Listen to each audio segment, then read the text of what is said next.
Oi, pessoal, agora a gente vai falar de raspagem de dados, tá? Quem aqui já ouviu falar de raspagem vai só se familiarizar um pouquinho mais com o conceito. Quem nunca ouviu vai entender do que a gente está falando e como aplicar técnicas para, de fato, raspar dados que são do seu interesse, tá? Então, raspagem de dados, quando a gente fala esse termo, né, no contexto que a gente está de jornalismo de dados, a gente está falando, na verdade, de técnicas em que a gente converte dados que foram feitos para leitura humana em dados legíveis por máquina. Tá? Então, o que a gente está falando quando a gente fala de dados que foram feitos para humanos? PDF, por exemplo, é um formato de leitura, né, é um formato de impressão e leitura, e ele serve muito bem para isso, para esses dois propósitos. Mas ele não serve bem, por exemplo, para que o computador processe os dados que estão ali. Então, a gente precisa converter os dados que estão dentro de um PDF, ou a gente pode falar de libertar os dados que estão dentro de PDF, para um formato legível por máquina.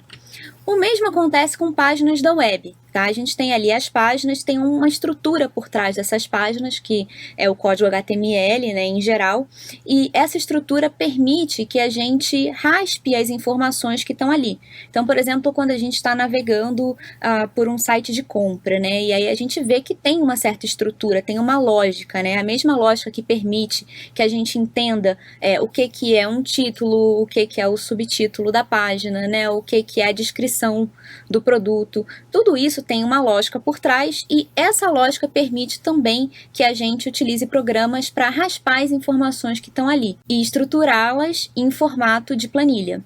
Então aqui a gente tem, por exemplo, o site da Billboard, que tem uma série de listas, né? A gente tem aí um ranking de músicas mais populares. Esse ranking, ele pode ser raspado e transformado em uma tabela, né? Então aí a música pode ser uma coluna, né? O artista pode ser uma outra coluna, a posição no ranking mais uma coluna. Então essa estrutura que está no site, a gente pode transformar em uma planilha. E com isso a gente pode utilizar essas informações da maneira que a gente viu no módulo 2.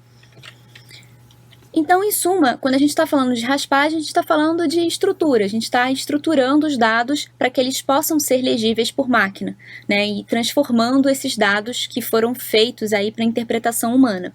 E para que a gente faz isso? Para que a gente possa analisar, processar e visualizar esses dados.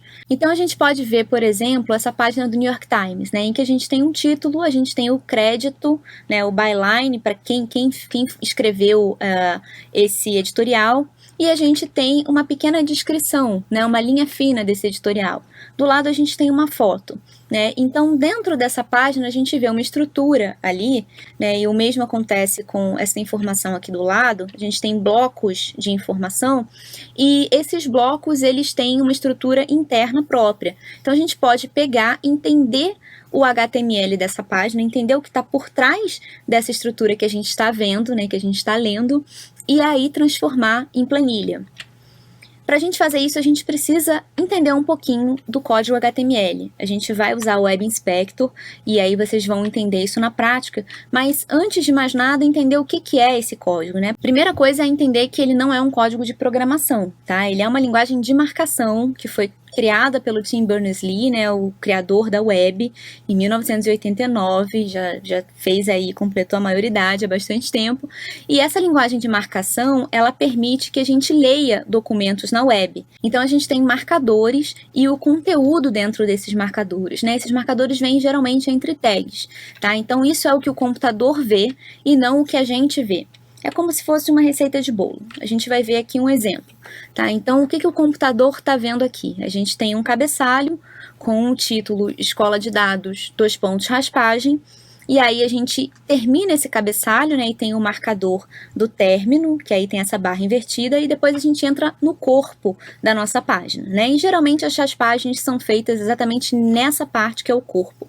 Então aí a gente tem um primeiro marcador que é um marcador de título, né, o head one, aí a gente tem um marcador de parágrafo. Essa aula é sobre raspagem, então a gente tem um parágrafo aí, e depois a gente tem um marcador que indica que tem a fonte para uma imagem. E aí a gente vê que tem uma imagem .jpeg, né, que está inserida aí na nossa página. E aí ele fecha a parte do corpo da página. Se a gente for ver essa página para a leitura humana, o que a gente recebe, ela ficaria mais ou menos assim, né? Poderia ser de outra forma, a gente não sabe como seria essa imagem, mas em tese essa é a página que a gente recebe e esse é o HTML da página. Então a gente vai usar o Web Inspector para entender a estrutura de algumas páginas e conseguir raspar as informações que estão ali. O Web Inspector é uma ferramenta de diagnóstico, né? É uma ferramenta muito utilizada por web designers e ele já vem nos navegadores modernos que a gente tem. A gente vai usar o Chrome, vocês podem tentar usar outros navegadores. Eu acho interessante usar o mesmo navegador que eu vou estar usando, porque aí não vai ter muita diferença, vão ser os mesmos comandos, tá? E para você acessar o Web Inspector, basta clicar com o botão direito em qualquer lugar da página e selecionar Inspecionar elemento. Vamos ver na prática no próximo vídeo.